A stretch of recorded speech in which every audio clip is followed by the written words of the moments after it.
Hey everybody, good morning. It's James Van Hees here, and I would like to talk to you today about creating simple one-click black and whites, which are going to blow your clients away inside of the Sendit app. Okay, so let's jump over here and I'm going to show you how easy it is to do this.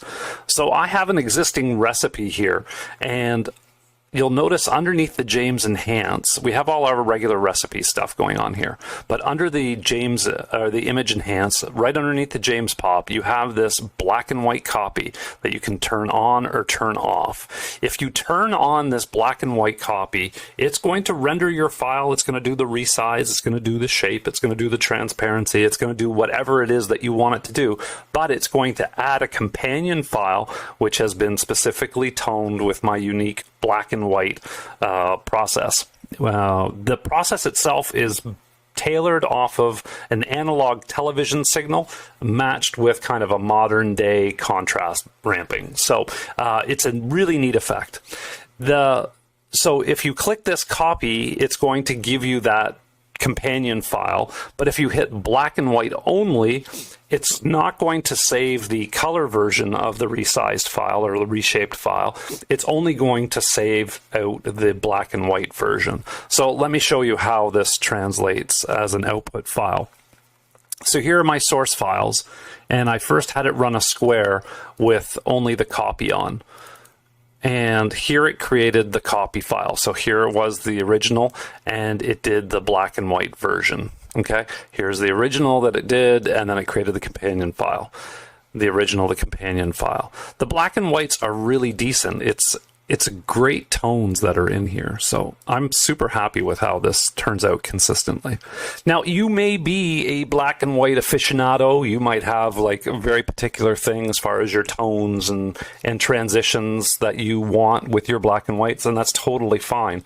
In that case, don't use the black and white filter. Go ahead and create your own master files and then just run the resize and all that on your files without doing the black and white filter. So that's the black and white copy. If you go ahead and do black and white only, as I said, it won't do the color copy. It'll just do the black and white copy, but it will still rename it with the -BW at the end to mark for yourself or for your clients that this is a black and white version of the file.